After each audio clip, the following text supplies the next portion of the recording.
then here our team, our team introduction. That's right. When you choose a team, you just do. Yes. Yeah, we can just show like you from Vietnam. So wait. For example, hello everyone. My team is Poplar and my name is Alexander from Vietnam. Yeah. Vincent and Lino are from China, and Somanshu and Sora from India. Not a solution. This is a process to reach a solution. This is solution. Yeah. And they might consider this to be a solution, like we are saying deliver this kind of model and all this thing. Like this outcome, like code is a low cost and applicable model, they might think they are about solution. In this case, unless they cannot read English. Yeah. Unless they don't understand English. First is environmental. So if we talk about climate change and net zero, the UN Department of Sustainability is targeting net zero by 2050s. And if we go more further in recycling failures, there are a lot of recycling failures, and Australian Packaging Department has seen a lot of failures in that with a lot of non-recyclable products. If you go further with political and legal analysis, there is APCO 2025.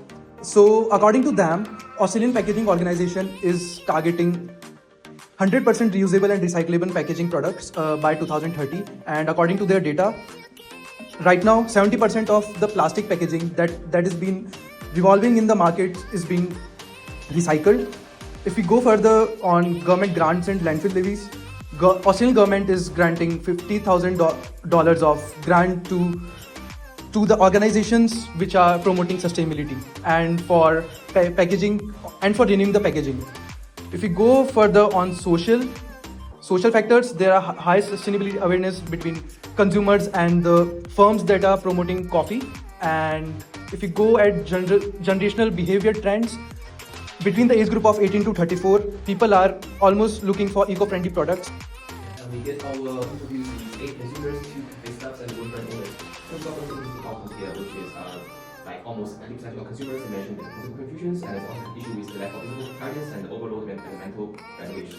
And for the cafe staffs, they mostly mentioned that they had operational hurdles in stores. Change her preferences easily. So that's why they are the loyal customers. And second one is step progressive. This is our youth person who is in a corporate job, and she has the point is all these stakeholders know the importance of recycling. And for the retail store staffs, it's gonna be like without increased operational complexities. And for the consumers, we're gonna help them to improve the correct disposable behaviors. And finally, we're gonna test and run a pilot with the selected coffee stores to validate our data and the results. And that's it for our presentations. And we got our assets here for use to reviews, and we got the reference for you guys to check. Thank you very much. So hello everyone. We are top 3 and my name is Alexander from Vietnam, and this is Vincent and Lino from China, and Somanshu and Sora from India.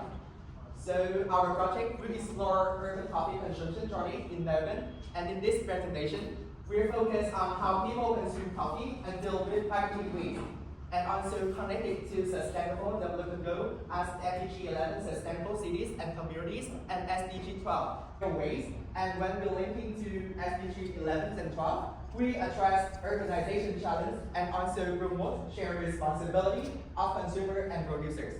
So Vincent will introduce for you about the next part. Yeah. So for our presentation, we got very simple and clear one. For our first steps, we got the quantitative research to do the interviews and to understand the market. For our next steps, we do the customer research to explore the whole industry in the picture. And we combine the research results and we give our personal designs. And for our futures, we're going to do our to provide practical and reasonable solutions. Next. So yeah, as we have done our PESTEL analysis, so here are the 3 key pointers about environmental, political and social analytic points. So first is environmental. There is climate change and net zero. So UN Department of Sustainability is concluding that they will go net zero by 2050s. And next point is recycling failures. There are a lot of recycling failures, like soft plastics are still not reusable and recyclable in the market. And our coffee industry and sustainability issues, a lot of child labor is going on in countries like coffee producing countries, and within that there is a lot of disruption in production of them. If we move forward to political and legal pointers, APCO, which is Australia Packaging Organization, is targeting 100% reusable and recyclable packaging within 2030. So this is a major point they are focusing on. If we move forward to government grants and landfill levies, Australian government is granting up to $50,000 of grant towards packaging and towards the coffee shops. If they promote sustainability, they will be eligible for this grant. If we move forward to social pointers, this includes high sustainability awareness, generation eco-behavior trends, and Melbourne eco-conscious capital. So majorly it consists of the age group which promotes sustainability, like between the age of 18 to 34. And if we move forward above the age group of 34, people are promoting sustainability. Now next slide will be promoted by. Yeah. So for our economic results from our interviews, we did our interviews from 8 consumers, 2 cafe staffs, and 1 brand owners. And that's interesting outcome I found out. First is for the most consumers which are almost 90%, you just don't know how to recycle their coffee packages. And also, 70% of consumers, they found out that the recycling labels are very clear. It's more than 70% of consumers, they're just too busy or just don't know how to do the research to find out like, how to deal with that activities.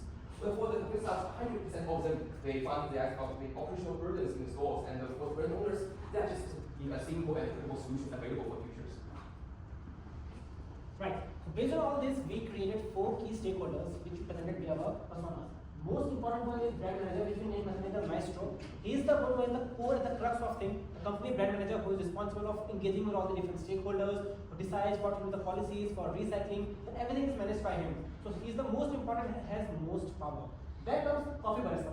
She is the one who is interacting with brand manager also with the local customers. And also she is the one who disposed of coffee bean bags and everything. So she knows what exactly is going on the ground, and that's why she is also a very important person, because she knows how things are being done.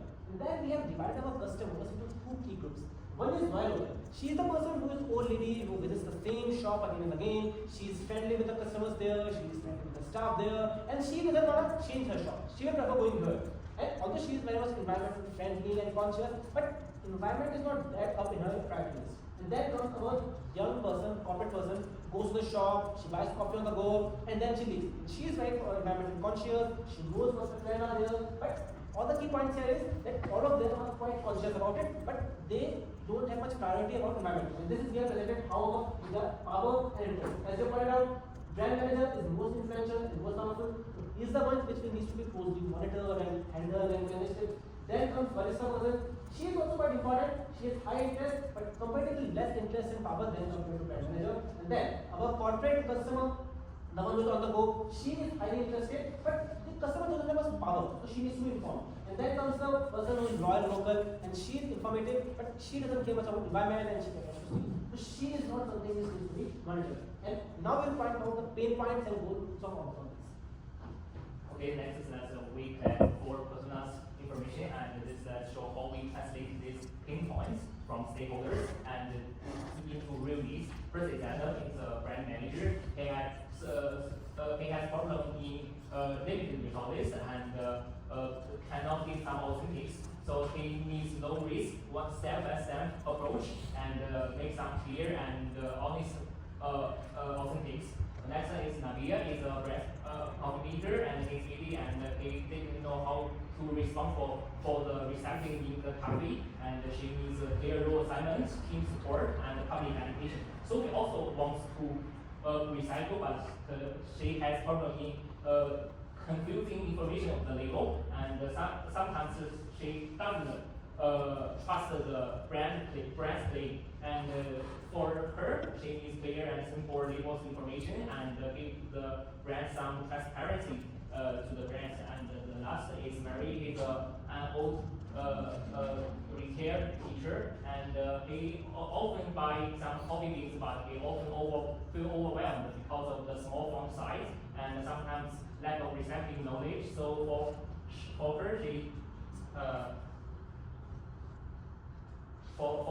she needs to some easy information and the larger size of the text and the face-to-face explanation.